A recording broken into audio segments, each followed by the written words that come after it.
सिद्धि की एक आदत थी। उसे इंग्लिश के शब्दों को अपनी हर बात के बीच में बोलने का बड़ा शौक था, खास तौर से स्टॉप।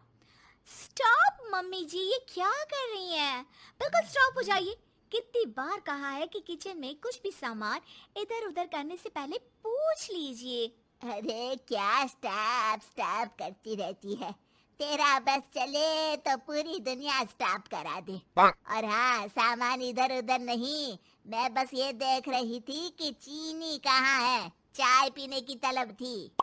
स्टॉप मम्मी जी, अब ये मत बोलिए कि आपको ये भी नहीं पता कि किचन में चीनी कहाँ होती है। सास को सिद्धि की बात बिना सर पैर की लगती है। वो उसे बहस नहीं करना चाहती, सो वहां से निकल जाती है। सिद्धि कमरे में। स्टॉप, मैं कहती हूँ बिल्कुल स्टॉप। मैंने कहा बिल्कुल स्टॉप। नहीं करता स्टॉप बिल्कुल। अरे यार, बिजली की वायर जोड़ रहा था, तुमने स्टॉप होने के लिए बोला और ये देखो क्या हुआ, करंट लग गया। अब करंट लगने पर चिल्ला रहा हूँ तो भी स्टॉप। अरे चाहती क्या हो तुम? स्टॉप, मैं क्या चाहती हूँ? अरे अब कैसे स्टॉप हो जाऊं? मेरा मतलब है स्टॉप स्टॉप। सिद्धि फिर चली जाती है सब्जी वाले के पास। भैया, वो बैंगन किलो और आलू 5 किलो। Stop stop. काफी देर होने के बाद भी सिद्धि को उसका सामान नहीं मिलता। क्या है भैया, कब से बोल रही हूँ आलू 5 किलो, बैंगन 2 किलो, फिर दे क्यों नहीं दे रहे हो? भैया स्टॉप।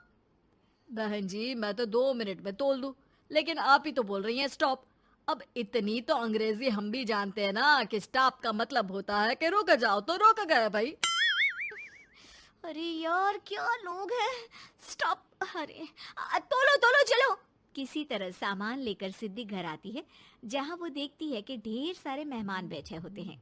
सिद्धि आते ही जोर से चिल्लाती है, स्टॉप! आप यहाँ सब कैसे? अरे अब कैसे स्टॉप हो जावे बहू, जितना आना था आ गए हम।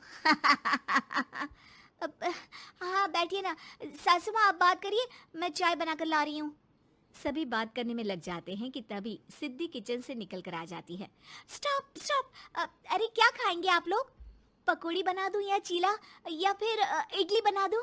अरे जो मर्जी बना दो, बस ले आओ जल्दी से बहू। इन लोगों को निकलना है, कोई जरूरी बात करने आए हैं। अच्छा अच्छा स्टॉप। सिद्धि स्टॉप वाला अपना तकिया कलाम बोलकर निकल जाती है, लेकिन थोड़ी देर बाद जब वो कमरे में चाय नाश्ते के साथ आती है तो जरूरी बात हो गई आप लोगों की, या मेरे डर से शांत हो गए कि चुप हो जाओ, सिद्धि आ गई है। बोलिए ना।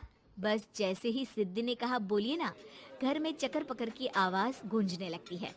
अरे तुम स्टॉप क्या बोल कर गई, सभी शांत हो गए, अब बात शुरू करेंगे। हाँ भाई, बहू तुम वो स्टॉप बोल कर गई तो हम लोगों को लगा कि शायद तुम भी सुनना चाहती हो कि हम लोग क्या बात कर रहे हैं। फिर जो मेहमानों की बात शुरू होती है वो घंटों बीत जाते हैं, चलती ही रहती है। अरे तेरे स्टॉप के चक्कर में दोपहर हो गई। अब जाकर सबके लिए जा खाना बना कर लिया। तभी स्टॉप नहीं बोला होता तो अब तक बात खत्म हो चुकी होती। बेचारी सिद्धि करती भी क्या, खुद के स्टॉप बोलने की आदत से खुद ही परेशानी मोल लेती है। आप लोग खाना खाकर जाइए, हाँ मैं जा रही हूँ बनाने। मम्मी जी, लेकिन स्टॉप, मैं ना खाना बना कर लाती हूँ। सिद्धि सबको खाना खिलाकर विदा करती है। पूरी तरह से थक चुकी सिद्धि शाम को पार्क में वॉक करने जाती है। स्टॉप यार, आज तो मैंने बहुत खा लिया, पेट लग रहा है कि फट ही जाएगा। सहेली एक जगह खड़ी होकर सिद्धि की बातें सुनती है। सिद्धि उसे दिन भर की सारी बातें कहती हैं। स्टॉप यार स्टॉप, चल मैं घर जा रही हूँ। सोचा था थोड़ा वॉक कर लूंगी, पेट हल्का हो जाएगा। सारा दिन काम कर कर के थक भी गई थी, लेकिन यार तेरे कारण बस खड़ी ही रह गई। वैसे तो पार्क करने क्या आई थी? और यार बड़ी अजीब लड़की है, मैंने कितनी बार बोला कि मैं वॉक पर आई थी, लेकिन तू स्टॉप स्टॉप बोलकर रोक लेती थी मुझे। यार प्लीज अब तू जा, मैं वॉक करके ही घर जाऊंगी। ओ यार, वो स्टॉप तो मेरा तकिया कलाम है। घर के सभी लोग सिद्धि के स्टॉप से परेशान थे। वे कभी उसके बोलने पर स्टॉप हो जाते तो मुसीबत आ जाती, कभी नहीं होते तो भी मुसीबत आ जाती। अरे मैं तो इस बहू के तकिया कलाम से परेशान हो गई हूँ। अरे कोई तो उसकी ये आदत हटाए। देखो माँ, ये जो आदत होती है ना, जब तक खुद की जान पर न बन जाए आदत छूटती नहीं। अरे उसकी जान पर बनाए उससे हमें क्या, हम लोगों के लिए तो ये परेशानी का कारण बनती ही जा रही है। उधर सिद्धि खुद सोचती है, अरे यार, पहले बाजार से देर, फिर दिन का सारा खाना, और फिर पार्क में मैं टहल भी नहीं पाई। क्या करूं? इस तकिया कलाम के कारण मैं खुद ही परेशानी झेल लेती हूँ।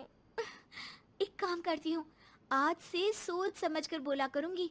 बहू स्कूटी उठाती है और निकल जाती है, लेकिन जैसे ही वो बीच चौक पर पहुंचती है, स्कूटी फिसल जाती है और वो नीचे गिर जाती है।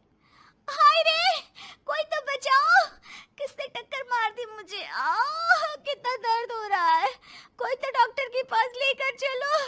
स्टॉप। बस जैसे ही बहू स्टॉप बोलती है, सारे वहीं रुक जाते हैं। बड़ी घमंडी औरत है, एक तो हम बचा रहे हैं, ऊपर से देखो स्टॉप बोल रही है। स्टॉप, कोई नहीं है क्या इस पूरे शहर में? बहू अपने तकिया कलाम की रट लगा कर रखती है। स्टॉप, कोई है? कोई स्टॉप? लोग उसकी मदद के लिए आगे तो आते हैं, लेकिन जैसे ही उसका तकिया कलाम सुनते हैं, वहां से निकल जाते हैं। तभी कहीं से उसका पति लौट रहा था। वो बीवी को रास्ते में पड़ा देख हैरान रह जाता है। अरे तुम यहाँ, कितनी चोट लगी है तुम्हें? पति आसपास खड़े लोगों पर गुस्सा हो जाता है। आप लोगों को दिखाई नहीं दे रहा कि मेरी बीवी को चोट लगी है? कोई भी नहीं है जो उसे उठाकर बिठा सके? अरे भाई साहब, कोई क्या मदद करे इस महिला की। और इतनी घमंडी है, जब भी इन्हें उठाने की कोशिश करो स्टॉप स्टॉप बोल देती है। स्टॉप! ये क्या बोल रहे हैं आप लोग? मैं पिछले आधे घंटे से दर्द सह रही हूँ। स्टॉप! पति समझ जाता है कि मामला क्या है। वो सर पर हाथ रख लेता है, लेकिन जल्दी ही बीवी को डॉक्टर के पास ले जाता है। ओह, इन्हें तो बहुत ज्यादा चोट लगी है। आप लोगों ने इन्हें लाने में कुछ ज्यादा ही देर कर दी है। रुकिए, मैं चेक करता हूँ। डॉक्टर जैसे ही बहू के पास पहुँचता है। हाँ तो मैम, कहाँ चोट लगी है आपको? यहाँ? स्टॉप! डॉक्टर देखते देखते अचानक रुक जाता है। अब भी स्टॉप? नहीं नहीं डॉक्टर साहब, अब तो सपने में भी स्टॉप नहीं बोलूंगी।